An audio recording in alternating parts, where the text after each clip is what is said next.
Good afternoon, traders. Today is September the 21st, 2010, and I'm going to do things a little different today. But starting out, I want to go over the indexes. The Dow Jones finished up 7 points. The S&P 500 finished down about 3 points, and the Nasdaq finished down 6.5 points. Nasdaq finished down biggest on percent-wise, while the Dow Jones was the only one that finished in the green today. Some of today's headlines that I'd like to discuss that move the markets. The FOMC leaves rates unchanged. Like I said in last night's video, we'd have a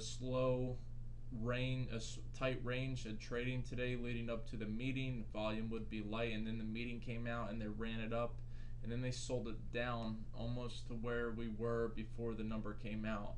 I'm not sure what that means. Tomorrow will be a tell. We'll look at the tape after this, and we'll determine the levels that we need to watch tomorrow. Housing starts for August exceed expectations, and also Kramer came out today on his Twitter account I read, and he was talking that he's really impressed in the housing numbers. Lenard beat yesterday. Some of the builders are showing signs of strength. Euro resumes climb against dollar after successful sovereign debt offerings in Europe. I showed you guys the US dollar index yesterday. I'll go over that again today. Gold and silver futures rally in after hours. Trade on back of weaker dollar. That's amazing. I showed you guys the level in gold. I'll recap it today in the video. Steel stock slump.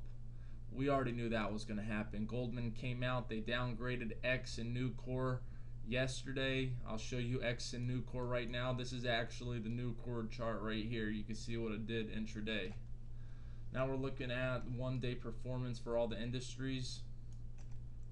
And the industry that less out of the red today was the industrial goods. Second finished healthcare. Third, technology. Worst performers was financial, utilities, and consumer goods. The 1 week performers, which have been leading us, is the conglomerates, technology, industrial goods, services, healthcare, consumer goods, basic materials, financials, and utilities. These two are the ones lagging. Financials need to catch up and get at least up here to the middle. Looking at the S&P 500 index right here, and we still have this uptrend intact. 50 still ascending.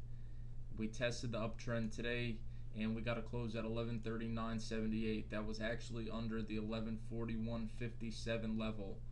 I tweeted today, you guys can look at my Twitter, this 1141.57 level. We ran up. We almost got up to our R2 at 1151 before we sold off. Tomorrow, like I said, for a move higher, look for us to hold above 1141. For a move lower back to 1133, look for us to hold below this, retest it possibly, and then they sell it back down to 1133. We'll see what happens tomorrow. If this trend line breaks, I think 1133 is definitely in the cards. Looking at the Dow Jones here, we got a close above this 10,762 level. Actually, we closed right at it, 1 point under it. Tomorrow, what we're watching for the Dow is if we start selling off below this 10,762 level, look for us to test this trend line, and then if we get below that, hold above this August high, which is 10,719. If we get below the August high, look for 10,685. This could be a scenario tomorrow if the bears come back in the market. For a bullish case scenario, we hold above this 10,762 and we climb our way back up to 10,877. That's the target. Looking at the Nasdaq composite right here, and we hit a high of 2,366 today. We closed below our pivot at 2,356, and we got to close at 2,349. So what we're going to look for tomorrow for the bears to take control is if we hold below 2,356. We'll then put our S1 at 2,336. Then we'll approach this 50 period moving average before we come down, and our S3 will be 2,299. For a bullish case scenario, we have to hold above this lucky little 2,356 number. So I'd like to see us come up, pull back, and then approach this 2,384. That's the goal. If we get past that, 2,392. I feel that the bears are ready to come back in the next week or so, but until I have some hardcore evidence, I'm not going to call it. Looking at the US dollar futures index right now, I told you guys the level to watch out for. 80.99 was the main level. I gave you a bullish and a bearish case scenario yesterday. The bearish case scenario was the one that showed out today. The 50's now turning down. We went through this 80.99 plus this 80.79 level. Our S1 and S2 got broken today. We got to close at 80.65, which is under the pivot.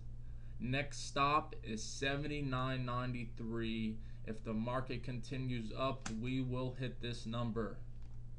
For a bullish confirmation of the US dollar index, we need to get back above this 80.99 and hold for us to get a move back up to 81.93.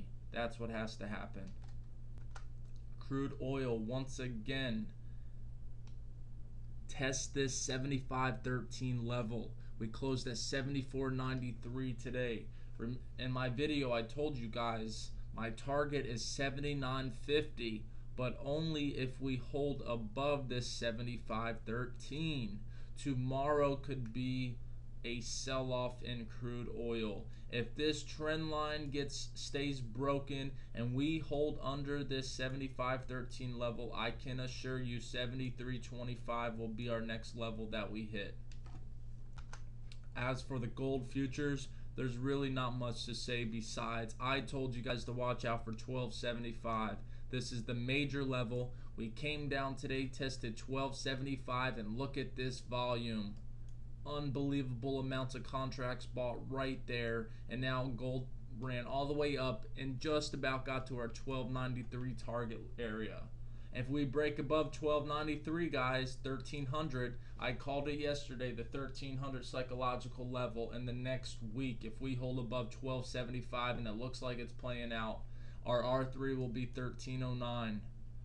If we break and hold below 12.75 tomorrow, which I don't think is going to happen, 12.67 will be our next support level. Looking at the VIX real quick, for me to be bullish on the VIX, we need to hold above 1680. Tomorrow we need to get above it, hold, and then our move to 1747 comes. And we'll just trade this little range until it happens.